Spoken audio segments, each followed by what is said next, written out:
Hello everyone. Last class के अंदर हम मार्केशिया में एंथ्रीडियम का स्ट्रक्चर और उसका डेवलपमेंट पढ़ चुके हैं।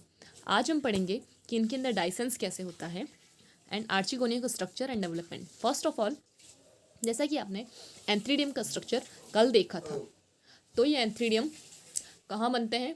ये एंथ्रीडियम एंथ्रीडियल चैम्बर के अंदर बनते हैं और ये एंथ्रीडियल चैम्बर एक स्मॉल सी ओपनिंग जिसे ओस्टियोल कहते हैं उसके थ्रू बाहर से कनेक्टेड रहते हैं। अब जब इनको डाइसेंस होना होता है तो वाटर को ऑब्जॉर्ब, ये वाटर इन ओस्टियोल से इस एंथ्रीडियल चैम्बर के अंदर आता है और ये जैकेट सेल्स इस वाटर को ऑब्जॉर्ब करने के बाद में स्वेल हो जाती हैं और स्वेल होने से वजह से ये दूर दूर अपने हो जाती हैं, यानी कि इनके बीच में डिस्टेंस आ जाती है, इनके बीच में थोड़ा थोड़ा स्पेस बन जाता है। और इनकी स्पेस के बनने से यहाँ पे जो एंथ्रीजॉइड्स बनते हैं वो उन स्पेस से मूव करते हुए बाहर निकलते हैं और वाटर में जो water current in antheridial chamber के अंदर आता है उससे उसके साथ स्विम करते हुए बाहर एनवायरनमेंट में चले जाते हैं। और इनके जस्ट पास में या आस पास ही, क्योंकि आर्चिगोनियम या होती है तो ये उसके एग से जाके फ्यूज़ होते हैं। तो यहाँ पर आपको सिर्फ इसमें इतना ध्यान रखना है कि इनका डाइसेंस कैसे होता है। वाटर करंट अंदर आता है ऑस्टियोल से, जैकेट सेल्स अब्जॉर्ब करती हैं, इनके बीच में डिस्टेंस बनती है यानी कि इनके बीच में स्पेस बनता है, उससे ये जो एंथ्रीजॉइड्स हैं ये एंथ्रीजॉइड्स बाहर निकलकर वाटर करंट के साथ ही इससे बाहर निकल जाते हैं। और जहाँ भी आर्चिगोनियम होती है उस आर्चिगोनियम की जो कैप्सल्स के हट जाने से जो नेक बनती है उस नेक से होते हुए एग से फ्यूज़ हो जाते हैं। सो ये सब हम फर्टिलाइजेशन में पढ़ेंगे, अभी सिर्फ डाइसेंस पढ़ना था। अब हमें स्ट्रक्चर देखना है आर्चिगोनियम का। ये स्ट्रक्चर ये है आर्चिगोनियम। जैसा कि आर्चिगोनियम कहाँ बनती थी? आर्चिगोनियम आर्चिगोनियम 4 पे बनती थी। यहाँ पर आपको ये पॉइंट ध्यान रखना है कि हम बिफोर फर्टिलाइजेशन की बात कर रहे हैं। आप जब डायग्राम देख रहे हैं इस बुक में या जहाँ से भी आप देखना चाहें इसका डायग्राम, आपको आफ्टर फर्टिलाइजेशन का डायग्राम मोस्ट ऑफ मिलता है। तो इसमें एक खासियत ये है कि जो पोजीशन ऑफ आर्चिगोनिया है, यानी कि जो आर्चिगोनियम बनती हैं उनकी position after fertilization and before fertilization अलग अलग होती है। तो इस पॉइंट को ध्यान में रखते हुए आप यहाँ देखेंगे कि यहाँ पर इस तरह से ये कुछ रोज़ अरेंज होती हैं जिनका 8 रोज़ होती हैं एटलिस्ट, यानी कि ये जो रोजेट फॉर्म में आर्चिगोनियम 4 पे बनती है जो कि एंथ्रीडियो 4 से लंबा होता है, थोड़ा लॉन्ग होता है और ये इसके ऊपर एक डिस्क से डिनोटेड रहता है, यानी कि इसकी जो मैन है वो डिस्क होती है, ये डिस्क रोजेट शेप की होती है और इसमें जो ये लोब है ये टोटल 8 लोब्स होती हैं। ये 8 लोब्स यहाँ पर कुछ रो से रिप्रेजेंट होती हैं और हर एक लोब के अंदर 4 to 5 एंथ्रीडियम का नंबर होता है। अब ये एंथ्रीडियम किस तरह से बनती है तो यहाँ पर हम देखते हैं कि ये जो आपको ये इस तरह से दिखाई दे रहा है, तो मेन पॉइंट यहाँ पे ये आता है कि जब बिफोर फर्टिलाइजेशन की बात करें तो जैसा कि आपने एंथ्रीडियम के अंदर देखा था कि जो यंग वाले हैं वो किनारों की साइड में और ओल्ड वाले बीच में बनते हैं, यानी कि मैच्योर जो होंगी आर्चिगोनिया या एंथ्रीडिया, फर्टिलाइजेशन से पहले एंथ्रीडिया भी यहीं थे। एंथ्रीडियम का और आर्चिगोनियम का स्ट्रक्चर सेम होता है कि बिफोर फर्टिलाइजेशन आर्चिगोनिया भी यहाँ पर डेवलप होती है, यानी कि सेंटर की तरफ जो मैच्योर है वो और किनारों की तरफ मार्जिन की तरफ जो यंग है वो। इस तरह से इनका अरेंजमेंट होता है। लेकिन आफ्टर फर्टिलाइजेशन की बात क्या होता है?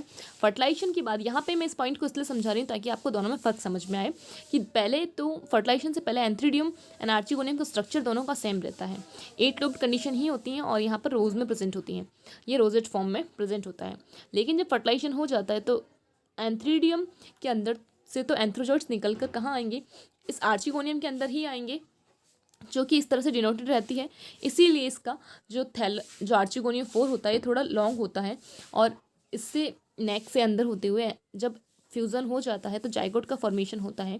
तब धीरे धीरे ये जो इनका आर्चिगोनियम 4 है ये मिड साइड में ग्रोथ करना स्टार्ट करता है और मिड में ग्रोथ करके ये सेंट्रल वाले रीजन को पुश करता है, जिससे कि ये इलोंगेट होने लगता है और इनकी जो इसके इलोंगेट होने से इसकी इनकी जो पोजीशन है ये डाउन मतलब नीचे की साइड में ये बढ़ने लगता है। कि अगर आप ऐसे सोचिए कि आपका हाथ है, तो अगर आपका हाथ या आप कोई भी ऐसी चीज़ लीजिए जैसे सीधा रखिए, अब उसको अगर आप बीच में से पुश करेंगे तो उसके आसपास का जो पोजीशन है या जो भी चीज़ है वो रिवर्स हो जाएगी।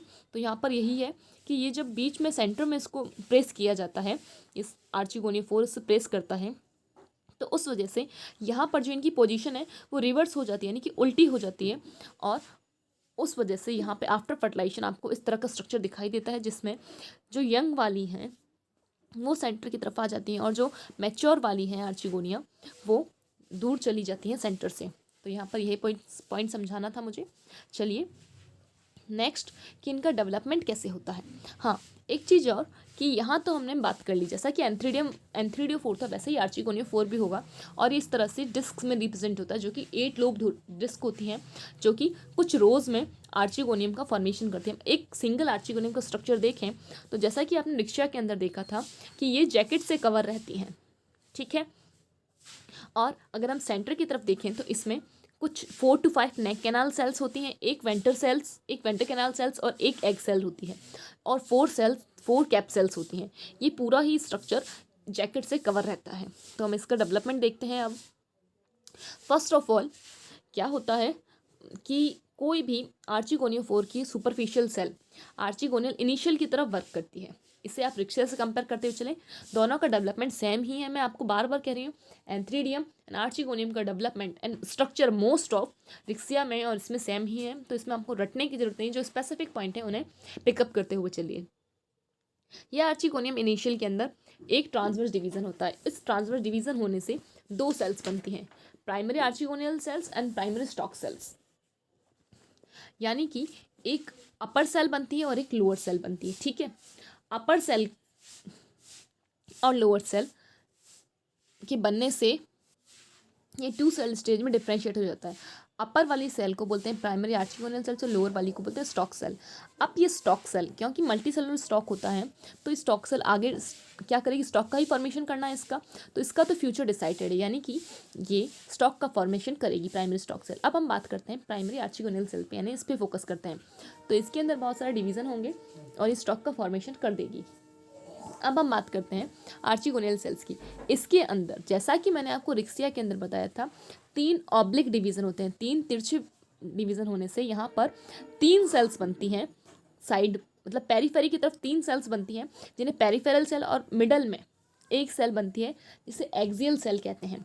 तो इसे आप इस तरह से समझ सकते हैं, देखिए कि इस प्राइमरी आर्चिगोनियल सेल के अंदर क्या होगा, 3 ऑब्लिक डिवीजन होंगे। देखिए यहाँ पे तिरछे विभाजन हो रहे हैं। ऑब्लिक का मतलब तिरछे 1, 2 और 3, जिससे कि 3 सेल्स बनेंगी। इन 3 सेल्स को बोलेंगे प्राइमरी पेरिफेरल सेल्स, यानी या पेरिफेरल सेल्स, ठीक है। इनको बोलेंगे अब पेरिफेरल सेल्स। ये जो सेल्स हैं इन सेल्स को कहा गया पेरिफेरल सेल्स। और ये जो सेंटर वाली सेल है, इस सेल को कहा जाता है एक्सियल सेल। तो इससे 3 पेरिफेरल सेल और एक एक्सियल सेल बनती है। यहाँ पर ये डायग्राम यही डिनोट कर रहा है। देखिए कि इसके डिवीज़न से ये फर्स्ट डिवीज़न हुआ जिससे 2 पेरिफेरल सेल बनी, फिर थर्ड डिवीज़न होने से 3 पेरिफेरल सेल्स बनती हैं और बीच में एक एक्सियल सेल बनती है। अब ये पेरिफेरल सेल और एक्सियल सेल में अपने अपने लेवल पे अलग अलग डिवीज़न होते हैं, उन्हें पढ़ते हैं। क्या होगा कि देखिए यहाँ पर अब हम first of all peripheral cell की बात करते हैं। ये पेरिफेरल सेल का नंबर कितना है, 3। अब इन तीनों पेरिफेरल सेल के अंदर एक एक ट्रांसवर्स डिवीजन होगा, और एक एक ट्रांसवर्स डिवीजन होने से जो total number of peripheral cells हैं वो 6 हो जाएंगी। तो इसे आप ऐसे समझ सकते हैं, देखिए कि सबसे पहले बनती है प्राइमरी, या कोई भी सुपरफिशियल सेल बनाती है आर्चिगोनियल इनिशियल। इस आर्चिगोनियल इनिशियल के अंदर एक ट्रांसवर्स डिवीजन होता है जिससे बनती हैं 2 सेल। अपर वाली सेल को बोलते हैं प्राइमरी आर्चिगोनियल इनिशियल, और लोअर वाली सेल को बोलते हैं प्राइमरी स्टॉक सेल। ये प्राइमरी स्टॉक सेल क्या करेगी, आगे जाके स्टॉक का फॉर्मेशन करेगी, यानी कि इसके अंदर खुद के लेवल पे डिवीजन होंगे और एक मल्टी सेलुलर स्टॉक का फॉर्मेशन होगा, ठीक है। तो इसका रोल तो होता है फिनिश। अब हमें जो ध्यान देना है वो है इस पे। अब ये प्राइमरी आर्चिगोनियल इनिशियल के अंदर 3 डिवीज़न होंगे ऑब्लिक, जिससे आप ऐसे समझ के चलिए कि इसके अंदर 3 डिवीज़न हुए, तो इस तरह से आपको 3 सेल्ड स्टेज मिली, ठीक है। इन 3 सेल्स को बोला पेरिफेरल सेल्स, यानी कि 3 तो इससे पेरिफेरल सेल्स बनती हैं, और जो मिडल वाली है ये बनती है एक्सियल सेल, ठीक है। Axial cell. अब इन पेरिफेरल सेल के अंदर क्या होता है, इन पेरिफेरल सेल के अंदर खुद के लेवल पे एक एक ट्रांसवर्स डिवीज़न होता है, जिससे कि टोटल जो पेरिफेरल सेल्स हैं उनका नंबर हो जाता है 6। ठीक है, तो ये आपको कुछ इस तरह से रिप्रेजेंट कर सकते हैं कि ये, क्योंकि इसको क्या करना है, इनको इस एक्सियल सेल को चारों तरफ से कवर करना है, इसको जैकेट का फॉर्मेशन करना है। जैसा कि रिक्सिया में था, तो ये जो रोज थी वो 6 थी, तो ये यहाँ पे 6 बन गई। अब ये 6 चारों तरफ से इस आर्चिगोनियम को कवर करेंगी। अब ये जो एक्सियल सेल है, अब हम इस एक्सियल सेल की बात करते हैं। इस एक्सियल सेल के अंदर, ये जो एक्सियल सेल बनी, इसके अंदर एक डिवीज़न होगा, जिससे कि एक अपर सेल बनेगी, और ये अपर सेल क्या करेगी, कवर सेल का फॉर्मेशन करेगी। ठीक है, और एक ये लोअर साइड की सेल बनी। तो जो अपर वाली सेल है, एक ट्रांसवर्स डिवीज़न होने से एक अपर सेल बनी और एक लोअर साइड की सेल्स बन गई। तो इस अपर सेल के अंदर, इस अपर सेल को क्या बोलते हैं, कवर सेल। और इस कवर सेल के अंदर 2 डिवीज़न होते हैं वर्टिकल, एक दूसरे से 90 डिग्री पे। तो इस तरह से 4 सेल्स बन जाती हैं। ठीक है, जो कि कैप का फॉर्मेशन करती हैं। अब जो ये लोअर वाली सेल है, इसके अंदर एक ट्रांसवर्स डिवीज़न होता है। इस लोअर सेल के अंदर एक ट्रांसवर्स डिवीज़न होता है। इस अपर सेल की बात हम कर चुके हैं, इसमें 4 सेल्स बन गई। अब इस लोअर सेल के अंदर जब एक ट्रांसवर्स डिवीज़न होने से कितना सेल्स बनती हैं, यहाँ पे 2 सेल्स बनती हैं। इसको बोलते हैं नेक सेल और इसको कहते हैं वेंट्रल सेल। नेक सेल के अंदर फर्दर 4 to 5 ट्रांसवर्स डिवीज़न होने से नेक कैनाल सेल्स बनती हैं, जिनका नंबर हो जाता है 5 to 6 नेक कैनाल सेल्स, एक पतली सी नेक के रूप में आ रही थी। और वेंट्रल सेल के अंदर एक ट्रांसवर्स डिवीज़न होने से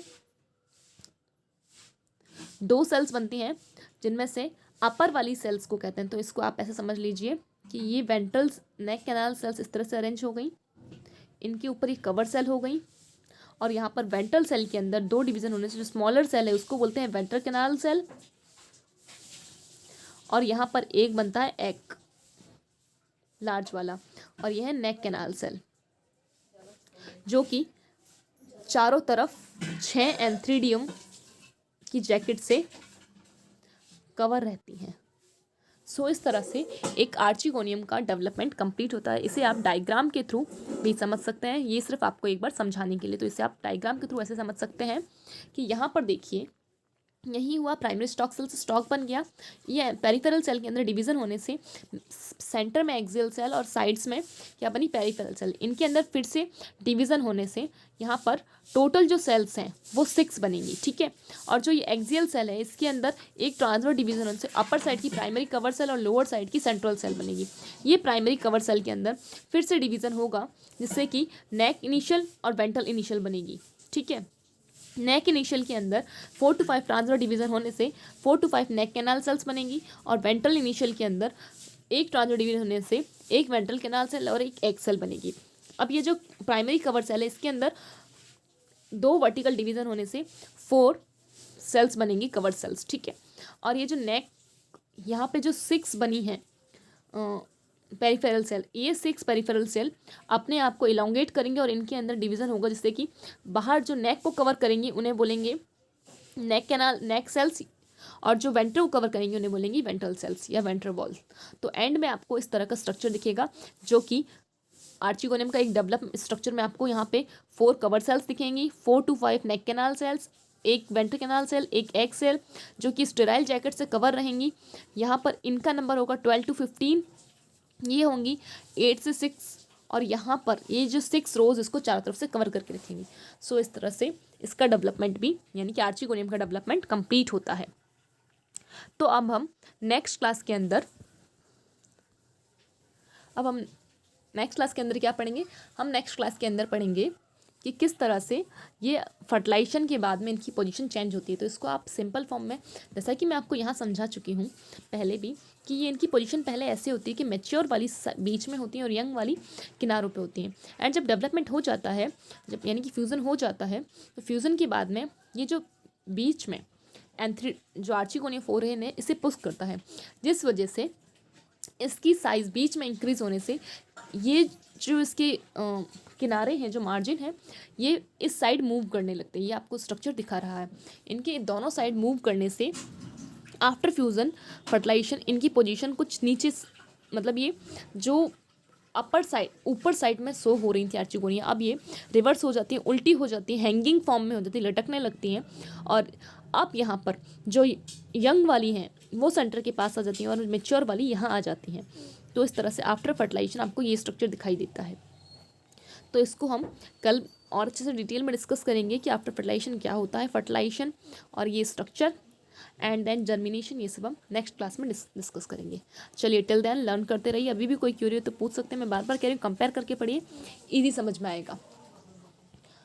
आप जब तक पूछेंगे नहीं मुझे पता नहीं चलेगा आपको क्या समझ आ रहा है क्या नहीं समझ आ रहा है। सो अगर कोई डाउट है, मैं बार बार कह रही हूँ, आप पूछा कीजिए। नहीं तो अगर बाद में ये आपका आता है कि ये समझ नहीं आया तो आपको पूरा वापस से डिटेल में स्टडी करना पड़ेगा। इसलिए अभी लिंक बना के चलिए और पूछें कीजिए जो चीज़ समझ नहीं आती है।